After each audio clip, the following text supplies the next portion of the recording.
नमस्कार, आप सभी का बहुत बहुत स्वागत है आज के इस एपिसोड में, जहाँ पे हम ज्योतिष आसानी से सीखने के वीडियोस बना रहे हैं और उसी सीरीज में आज हमारा 10वां वीडियो है।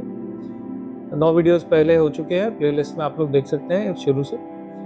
10वां वीडियो है और आज हम बात करेंगे पत्री में हाउस नंबर 10, खाना नंबर 10, भाव 10, कुछ भी कह लीजिए, ये सब एक ही। 10वां भाव जो है इसका कालपुरुषीय कुंडली में जो मालिक है वो है शनिदेव। शनिदेव कर्म के मालिक है। शनिदेव को इस चीज से कोई लेना देना नहीं है कि आपको क्या देना है। शनिदेव को इतना पता है कि आपने क्या किया, उसके बदले में आपको क्या मिलना चाहिए। अच्छे कर्म करोगे अच्छे फल देंगे शनि महाराज, बुरे कर्म करोगे बुरे फल देंगे। आज नहीं तो कल देंगे। ये आज नहीं तो कल देंगे में ना बहुत सारे गिमिक हो जाते हैं।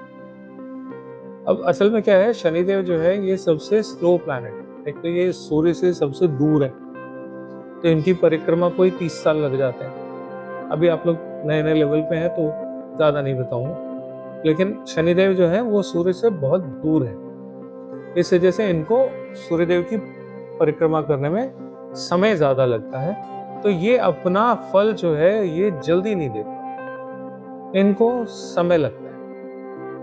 शनिदेव आज का फल आज शाम को नहीं देगा। मान लीजिए बहुत से लोग होते हैं जैसे शनि की रेमेडीज करते हैं, किसी ने बताई रेमेडी करी, सर 6 महीने हो गए रेमेडी करे, रिजल्ट नहीं आ रहा, रिजल्ट नहीं आ रहा। शनिदेव 1 साल तक तो आपकी तरफ देखते भी नहीं, करते रहिए, वो स्लो है, रिजल्ट भी स्लो ही देने वाले हैं। तो शनि जो है वो कर्म का ग्रह है, कर्म करने का ग्रह है। 10वां घर आपका कर्म का क्षेत्र है। आप अपने जीवन में, वैसे तो हम जिस दिन पैदा होते हैं उसी दिन से कर्म कर रहे होते हैं, लेकिन यहाँ पे 10th हाउस कर्मा जो है वो बताता है हम अपनी जिंदगी चलाने के लिए, कमाने खाने के लिए क्या करें। हम यहाँ पे उस कर्म की बात कर रहे हैं। तो जो 10वें घर की हालत है वैसा आपका कर्म हो जाएगा। ठीक है। अब आपको प्रोफेशन करना है कोई, तो आपका प्रोफेशन 10th हाउस से कनेक्ट तो होगा ही होगा। अगर आपका प्रोफेशन 10th हाउस से कनेक्ट नहीं है तो आपको कर्म जो भी आप कर रहे हो वो चलेगा नहीं, ज्यादा दिन तक आप उसको कर नहीं पाओगे। तो 10वां घर जो है वो आपके कर्म क्षेत्र के बारे में बताता है। तो यहाँ पे बैठा प्लैनेट आपसे अपने मतलब के काम कराएगा, जो उसके डोमेन के काम है वो कराएगा। अब मान लीजिए किसी का यहाँ पे, ये फ्लेवर बदलता है अपना जिंदगी में। बहुत सारे आप लोगों ने देखा होगा, बहुत सारे फ्लेवर आते हैं ना काम के। फ्लेवर मतलब एक आदमी काम कर रहा है, कोई परमानेंट काम हो ही नहीं रहा, उसका हर तीसरे छठे महीने काम बदल जाता है। एक आदमी है शुरू में एक काम में लगा और 30 साल तक एक ही काम करता रहा। ये सारी जो स्टोरी है ना, ये सारी की सारी 10th हाउस। 10th हाउस में अगर फ्रीक्वेंट चेंजेस वाला प्लैनेट होगा तो आपका कर्म बदलता रहेगा। जैसे मान लीजिए अगर 10th हाउस में, समझाने के लिए कह रहा हूँ थोड़ा सा, अभी डिटेल में ज्यादा बात नहीं करेंगे।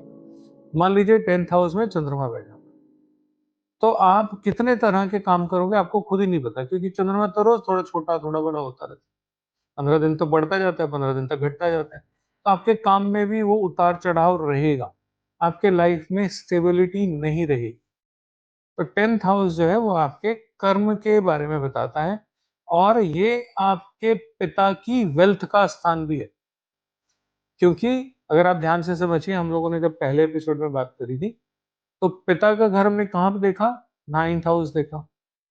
तो 9th हाउस पिता का घर है, तो 10th हाउस जो है पिता से दूसरा हो गया, है ना। तो जब पिता से दूसरा है तो वो पिता की एक्यूमुलेटेड वेल्थ है। तो आपके पिताजी ने जिंदगी में क्या जोड़ा, क्या जमा किया, क्या जमा नहीं किया, ये सारी चीजें भी अगर आपको देखनी है तो ये भी आप अपने 10th हाउस से देख सकते हैं, क्योंकि ये अल्टीमेटली तो आप ही को मिलने वाली है ना।